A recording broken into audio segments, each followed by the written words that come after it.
시청자 여러분 안녕하십니까? 한 주간의 주요 뉴스를 정리해드리는 KBN 뉴스 브리핑입니다.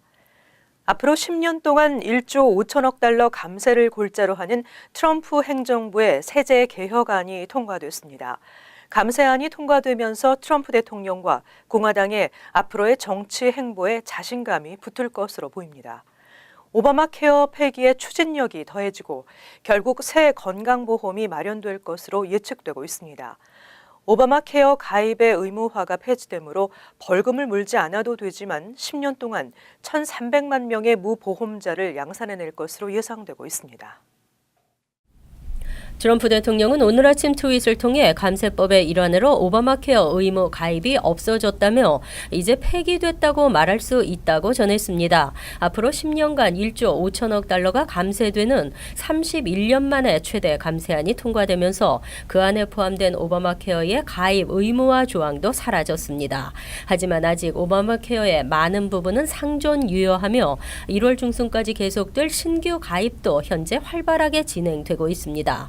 공화당은 그동안 오바마 케어 폐기 법안을 과반 표결 법안으로 만들면서도 폐기에는 실패를 거듭했습니다. 공화당은 2010년 말 오바마 케어가 통과된 후 지난해까지 거의 60차례에 걸쳐 폐기를 시도했습니다. 내년 중간 선거를 앞두고 공화당은 오바마 케어 폐기 법안을 단순 과반 처리법으로 만든 뒤 완전 폐기를 재차 시도할 것으로 전망되고 있습니다. 감세법을 성사시킨 자신감에 따른 것으로 보입니다.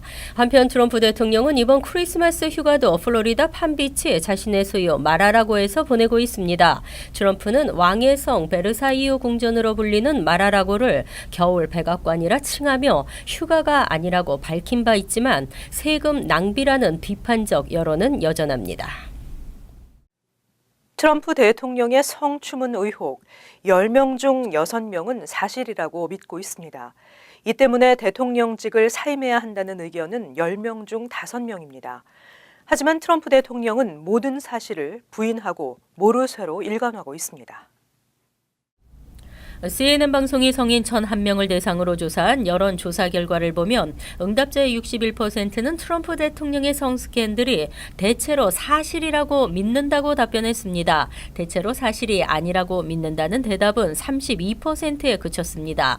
의회가 트럼프 대통령의 성 추문에 대해 진상조사를 해야 하는지를 놓고서는 해야 한다는 응답이 63%로 36%에 그친 하지 말아야 한다는 의견보다 훨씬 많았습니다. 그러나 성추문 의혹에 따른 트럼프 대통령의 사임 여부에 대해서는 찬성 50%, 반대 48%로 의견이 팽팽히 맞섰습니다. 워싱턴 포스트에 따르면 과거 트럼프 대통령에게서 성추행 또는 성희롱을 당했다고 주장하는 여성은 모두 13명입니다. 트럼프 대통령을 둘러싼 성 스캔들은 지난해 대선 과정에서 2005년 10월 유부녀 유혹 경험을 털어놓는 내용의 음담 패설 녹음 파일이 공개된 후 본물 터지듯 쏟아져 나왔습니다. 트럼프 대통령은 당시 공화당 내부에서조차 후보직 사퇴를 요구받았으나 모든 의혹을 부정했고 최근에는 미투 열풍이 불어닥쳐 의혹이 다시 부각되자 해당 여성들에 대해 알지도 만난 적도 없다고 부인한 바 있습니다. 앞으로는 이민 급행 수속 신청이 온라인으로 가능해집니다. 승인과 기각 또는 보충 자료 요구 등의 통지를 15일 내에 받을 수 있습니다. 27자 연방관보에는 이민급행수속 신청서 I-907의 온라인 접수와 신청서 사용 용어 변경 등을 골자로 하는 신청 양식 개선안이 게재됐습니다. 개선안은 30일간의 여론 수렴 기간과 백악관 예산관리국의 승인을 거쳐 최종 시행됩니다. 개선안의 주요 내용은 웹사이트를 통해 I-907을 접수할 수 있도록 한 것입니다. 또 기존 양식의 모호한 용어들을 명확하게 변경했습니다. 그동안 신청서 작성 시 사용자들에게 혼란을 초래할 수 있고 혼동할 수 있는 부분들이 있었습니다. 예를 들면 기존 양식은 업체 또는 기관의 연락처라는 말을 사용했는데 개선안은 해당 케이스와 관련된 업체 또는 기관의 연락처라는 용어를 사용했습니다. 이민급행수속은 신청 서류와 함께 추가 인지대 1,225달러를 지불해야 하지만 서류가 접수되면 고용주 청원서의 승인 여부를 15일 내에 알 수 있습니다. 새 I-907 양식의 시행이 확정되면 기존 양식은 내년 1월 31일 만료됩니다. 전국적으로 리얼 아이디법이 시행되면서 뉴욕주도 내년 1월부터는 국내선 이용 시 연방정부 발행 아이디가 필요합니다. 뉴저지주는 연장 요청이 받아들여지면서 내년 10월 이후부터 시행됩니다. 2020년부터는 전국의 모든 공항에서 리얼 아이디 신분증만 인정됩니다. 뉴욕주에서도 내년 1월 22일부터는 연방 리얼 아이디법이 시행됩니다. 연방국토안보부는 뉴욕의 리얼 아이디 시행 유예 연장 요청을 승인하지 않았습니다.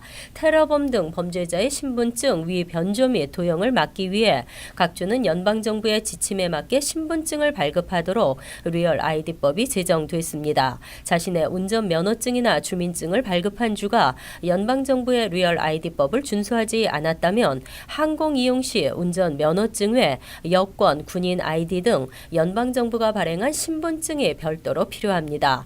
뉴욕주에서는 지난 10월 30일부터는 뉴욕주 리얼 아이디 운전 면허증을 발급하고 있습니다.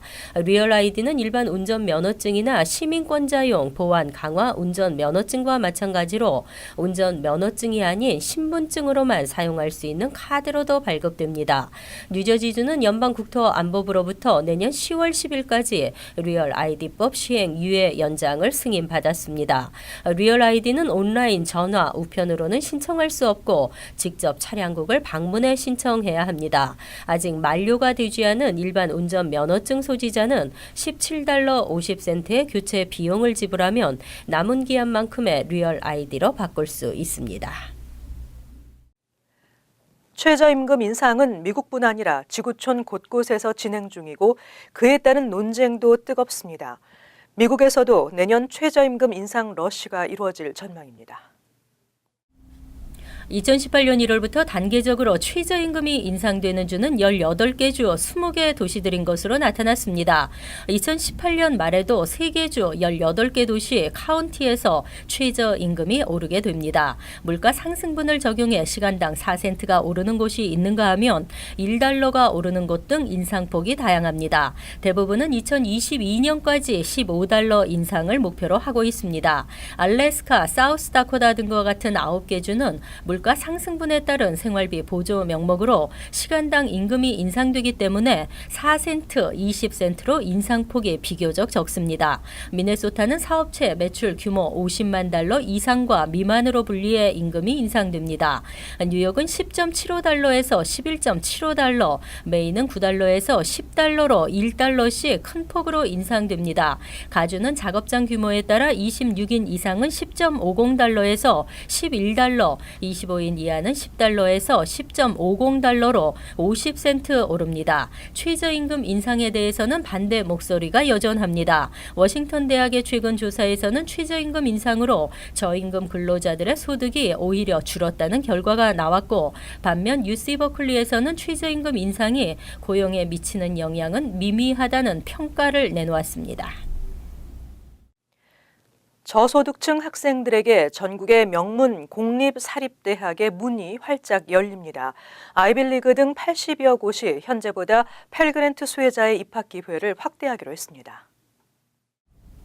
저소득 중산층 학생의 고등교육 기회 확대를 위한 프로젝트 아메리칸 탤런트 이니셔티브가 1년 전 출범 당시 30곳에서 86곳으로 늘었습니다. 국제적 비영리 기관 아스펜 인스티튜트가 주도하고 있는 아메리칸 탤런트 이니셔티브는 2025년까지 팔그랜트 등 학자금 보조가 필요한 학생 5만여 명을 전국의 우수대학 270곳에 진학시키는 것이 목표입니다. 동참 대학은 아이빌리그 소속 8개 대학과 스탠포드, 듀크, 조지타운, 뉴욕대 등 유명 사립대, 그리고 UC 버클리, 미시건, 버지니아대, 러커스 등 사립대 총 63곳, 공립대 23곳 등입니다. 이 프로젝트를 적극 후원하고 있는 블룸버그 전 뉴욕시장은 어려운 형편에 있는 학생들에게 명문대 문호가 넓지 않은 것이 현실이라고 지적했습니다.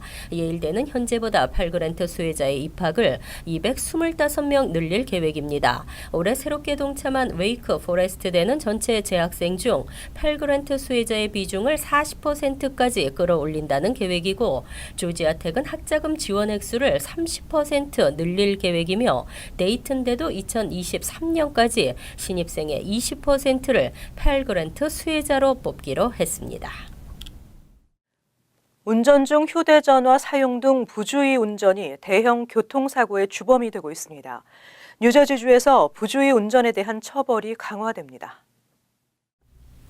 최근 주 하원에는 학교 주변 1000피트 내에서 운전 중 휴대폰 사용 등 부주의 운전으로 적발될 경우 최초 벌금 $600와 벌점 2점, 2회 $800와 벌점 3점, 3회 이상 $1000와 벌점 4점으로 처벌을 강화하는 법안이 상정됐습니다.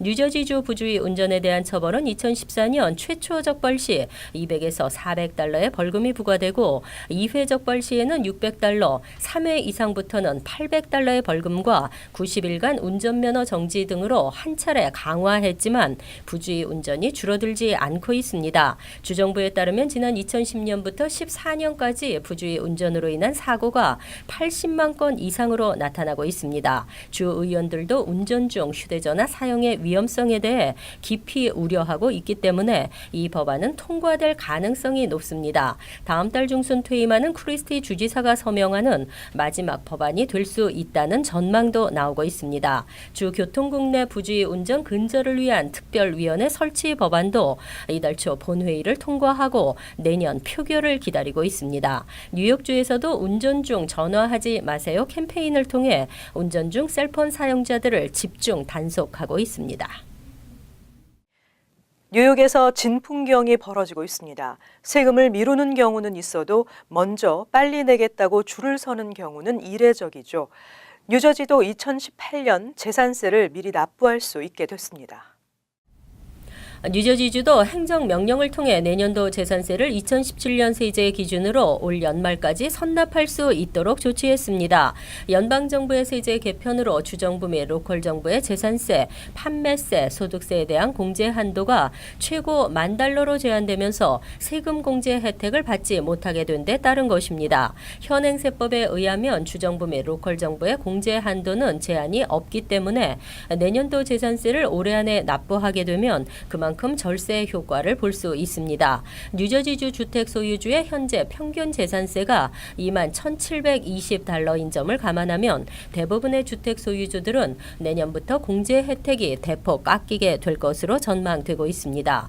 2018년 재산세 선납을 원하는 주택 소유주는 온라인과 우편을 통해 이달 말까지 할 수 있습니다. 우편으로 납부할 경우 올해 12월 31일 이전에 우체국 소인이 찍혀 있으면 유효합니다. 쿠오모 뉴욕주지사도 지난 22일 행정명령을 통해 2018년도 재산세를 올해 말까지 미리 납부할 수 있도록 조치했습니다. 강추위가 계속되고 있습니다. 기상청에 따르면 새해 첫날인 내년 1월 1일은 화씨 최고 23도, 최저 10도의 강추위가 기승을 부릴 것으로 예보됐습니다. 지난 1917년 이후 가장 낮은 온도이고 100년 만에 찾아오는 강추위라고 합니다. 빙판 차량 운행과 낙상 사고 등의 주의가 요구되고 있고 특히 어린이와 노약자는 외출을 삼가할 것으로 권고되고 있습니다. 이상으로 KBN 뉴스 브리핑을 마칩니다. KBN 시청자 여러분 감사합니다. 새해 복 많이 받으십시오.